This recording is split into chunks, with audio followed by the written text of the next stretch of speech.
नमस्कार सर्वांना. कसे आहात सगळे? मस्त आहात ना? आशा करते तुम्ही सगळे आनंदात असाल. तुम्हा सर्वांचं अगदी मनापासून स्वागत आहे आपल्या चॅनलवरच्या आजच्या या व्हिडिओमध्ये. तर आज जो व्हिडिओ मी तुमच्यासोबत शेअर करत आहे तो आहे रविवारचा व्हिडिओ. आणि 2-3 दिवस व्हिडिओ काही आलेले नाही. तर 2-3 दिवस मी कुठे गायब होते, तर त्याचं कारण असं की घरी ना पाहुणे आले होते. याच्या आधीच्या व्हिडिओमध्ये मी तुम्हाला सांगितलं होतं की घरी बहिणीची मुलगी आलेली आहे, तिच्या शाळेला सुट्ट्या आहेत. आणि तिथूनच मग दुसऱ्या दिवशी तिची मम्मीसुद्धा आली होती, म्हणजे माझी बहीण आलेली होती. आणि सध्या ना ती बऱ्याच दिवसाच्या नंतर आली आहे, म्हणजे जवळपास 5-6 महिने तरी झालेले असावे. तर ती काही आलेली नव्हती, इथेच राहते ती नागपुरामध्येच. तर त्यामुळे मग फारसे ना म्हणजे असे व्हिडिओ वगैरे काही मी शूट केलेले नाही.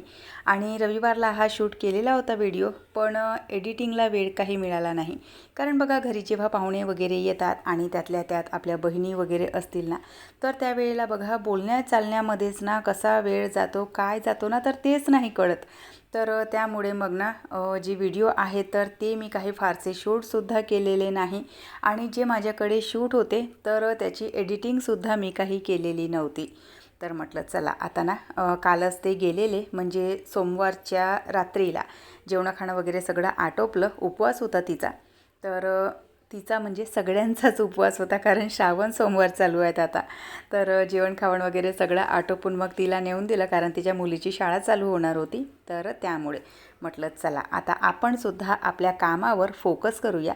आणि माझ्यासोबत ना नेहमी असं होतं की 1-2 दिवस जर व्हिडिओला गॅप झाला, ब्रेक झाला आणि त्यानंतर मग ना खरंच व्हिडिओची एडिटिंग करायचा इतका कंटाळा येतो. आणि म्हटलं पुन्हा जर आपण सुरुवात केली नाही तर पुन्हा आणखी 3-4 दिवसाचा, कदाचित 8-8 दिवसाचासुद्धा ब्रेक होते. तर म्हणून मग म्हटलं की चला व्हिडिओला ना सुरुवात करूयात. आपली जी एडिटिंग वगैरे आहे तर त्याकडं थोडंसं लक्ष देऊयात म्हणून. तर सकाळी सकाळी आज ना म्हणजे इडली आणि सांबार मला बनवायचा होता. मुलांची डिमांड होती इडली सांबारची. तर सकाळी सगळे झोपलेले होते, कारण आदल्या दिवशी शनिवारच्या रात्रीला आम्हाला झोपायला 3:30 वाजले. म्हणजे दोघ्याही बहिणींच्या आणि मुलांच्या गप्पा गोष्टी चालू होत्या आणि त्यातच रात्रीचे 3:30 कसे वाजले तर तेच काही कळलं नाही. तर त्यामुळे सकाळी सगळे झोपलेले होते.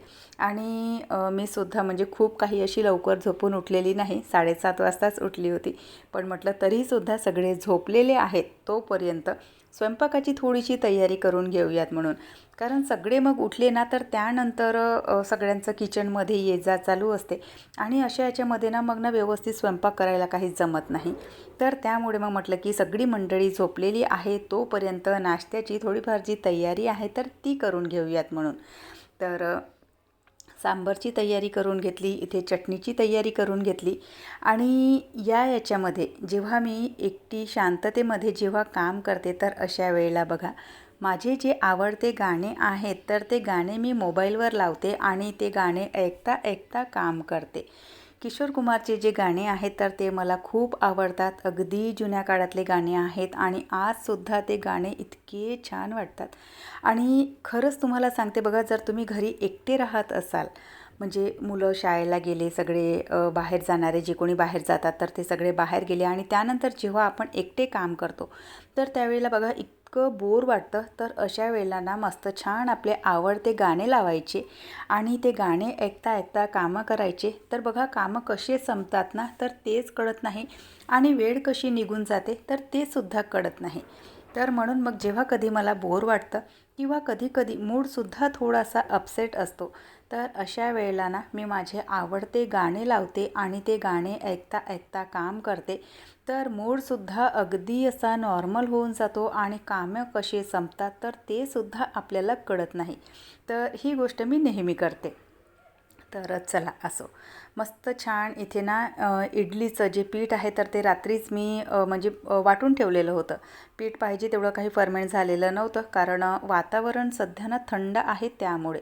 पण म्हटलं चला त्यामध्ये मी थोडासा सोडा वगैरे टाकला आणि त्यानंतर इडल्या वगैरे सगळ्या बनवायला घेतल्या.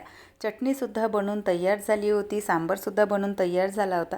रेसिपी शेअर करता येणार नाही कारण फारसं तेवढं मी आज काही शूट केलेलं नव्हतं, कारण हळूहळू सगळी जी मंडळी आहे तर ती उठलेली आणि मग सगळ्यांचं किचनमध्ये ये जा सुरू असतं. किचन माझं अगदी लहान आहे, छोटंसं आहे आणि त्या याच्यामध्ये मग सगळ्या मंडळींची ये जा आणि तिथेच पुन्हा ट्रायपॉड लावणं आणि जेव्हा बघा म्हणजे सगळे जेव्हा काम मिळून मिसळून आपण करतो तर त्यावेळेला ना एकतर ना शूट करण्यालायकचं राहतही नाही आणि दुसरी गोष्ट म्हणजे कोणाला कॅमेऱ्यामध्ये यायला आवडतं, कोणाला आवडत नाही. तर त्यामुळे घरी जेव्हा कधी पाहुणे वगैरे असतात तर फारसं मी शूट घेत नाही. बघा समोर तुम्हाला त्याचा नमुनासुद्धा मिळेल. समोर माझी बहीण बसलेली आहे, तिच्याकडे कॅमेरा मी टर्न केला आणि तिचं आपलं तोंड झाकणं असं तसं काय काय चालू असतं. गाणं सुनने तो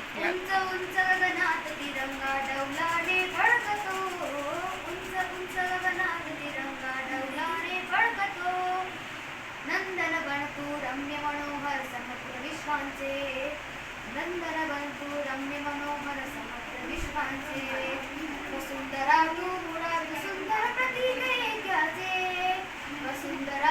तर नाश्ता पाणी वगैरे सगळा आटोपला आणि त्यानंतर मग दुपारच्या वेळेवर पुन्हा आणखी माझ्या एका बहिणीचा मुलगा घरी आला होता. तीसुद्धा इथेच आमच्या परिसरामध्येच राहते, ती काही आलेली नव्हती. तर यांचं गाणं वगैरे म्हणणं चालू होतं कारण आता बघा थोड्याच दिवसाच्या आधी 15 ऑगस्ट गेला आणि त्यामध्ये सिंगिंग जे काही पार्टिसिपेट वगैरे असतं तर ते मुलं करतात, तर तेच त्यांचं चालू होतं. आणि त्यानंतर दुपारच्या वेळेवर मला ना थोडंसं गार्डनचं म्हणजे माझ्या झाडांचं काम काढायचं होतं कारण आजचा रविवार होता आणि हे सुद्धा घरी होते. तर म्हटलं चला यांच्या मदतीने ना झाडांचं थोडंसं काम आहे तर ते माझं होऊन जाणार.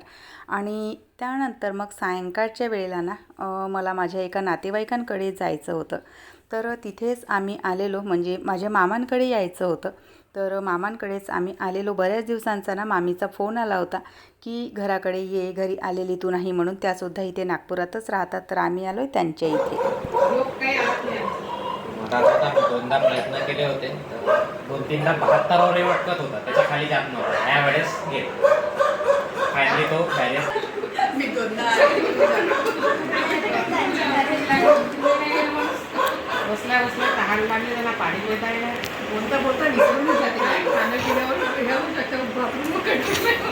हो माझंही काय हो, मलाही वाटून प्रॉब्लेम आहे.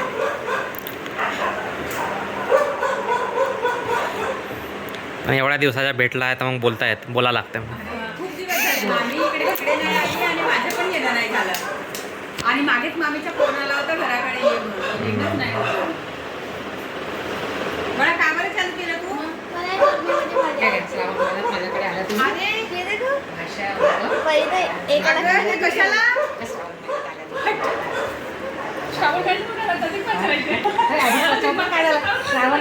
महिन्यात 100 रुपये पोस्ट द्यायला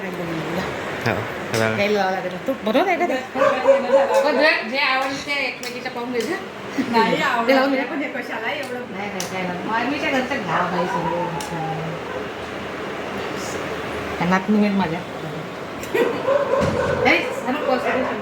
अरे आता व्हिडिओ दिसता म्हणून तू थोडासा व्हिडिओ विचार. तर आम्ही आलेलो होतो माझ्या मामांकडे. मामींचा ना खूप दिवसाचा फोन आला होता की घरी ये म्हणून, कारण त्यांची आणि माझी बऱ्याच दिवसाची भेट काही झालेली नव्हती आणि त्यासुद्धा इथे नागपुरातच राहतात. पण बघा कधी कधी ना असं होतं की एकाच ठिकाणी आपण राहून कित्येक दिवस आपल्या भेटीगाठीसुद्धा होत नाहीत. तर मामींचा फोन आलेला, तर त्यांच्याकडे काही माझं जाणं झालेलं नव्हतं. तर म्हटलं चला ही माझी बहीण आलेली आहे, तर म्हटलं चला दोघीही मिळून ना त्यांच्याकडे भेटून येऊयात म्हणून. आणि इथे आल्यानंतर मामीने ना गिफ्ट म्हणून साड्या दिल्या आम्हाला, कारण त्यांच्या इथे ना प्रत्येक अधिक महिन्यामध्ये ना जी सत्यनारायणाची कथा म्हणजे एक ना पूजा ठेवतात त्या, आणि त्यावेळेला त्यांच्या जितक्याही भाच्या भाची वगैरे असते, भाचे वगैरे असतात, तर त्यांना आणि बऱ्याच पाहुण्यांना त्या बोलावतात आणि त्यामध्ये मग सगळ्यांना असं गिफ्ट वगैरे देतात. तर यावर्षी त्यांच्या इथे काही प्रॉब्लेम झाला होता, तर त्यांच्या इथे ती काही कथा झालेली नव्हती. तर त्यामुळे की काय मला नाही माहिती, पण त्यांनी गिफ्ट म्हणून आम्हाला साड्या दिल्या. आणि त्यानंतर बऱ्याच वेळ मग त्यांच्या इथे बसणं वगैरे झालं आणि 9:30 वाजता म्हणजे बघा कधी कधी ना असं होतं की बसल्या बसल्या बोलता बोलता म्हणजे कसा वेळ जातो आणि काय जातो तेच कळत नाही. तर 9:30 वाजेपर्यंत आम्ही तिथे बसलो आणि मामीने ना जेवणासाठी सुद्धा खूप आग्रह केला की जेवण करून जाल म्हणून. पण आम्ही सकाळच्या वेळेला ना सांबार चटणी वगैरे खूप सारी बनवलेली होती, सोबतच भातसुद्धा बनवलेला होता. तर त्यामुळे मग आम्ही तिथे काही जेवण केलेलं नाही आणि घरी येऊन मग थोडीशी म्हणजे ज्वारीची भाकर आणि टमाटर मिरचीची जी चटणी असते तर ती आम्ही बनवायला घेतली. कारण सकाळचं जेवण बऱ्यापैकी होतं, तर त्यामुळे मग म्हटलं की थोडंसं हलकंसंच काहीतरी बनवूयात म्हणून. तर तेच आम्ही इथे बनवायला घेतलं. तर मंडळींनी म्हणजे माझ्या बहिणीनी आणि मिस्टरांनी दोघांनीसुद्धा म्हणजे हे जेवण आहे तर ते बनवण्यामध्ये मदत केली. चटणी त्यांनी बनवली आणि भाकरी ज्या आहेत तर त्या माझ्या बहिणीने बनवल्या. तर चला, सगळ्यांचं मस्त छान जेवण झालं. मंडळींच्या इथे गप्पा गोष्टी चालू आहेत. तर चला, आजचा व्हिडिओसुद्धा मी इथेच संपवते. आशा करते तुम्हाला आवडला असेल. व्हिडिओ आवडला असेल तर लाईक शेअर सबस्क्राईब करा. बाय. हर हर महादेव.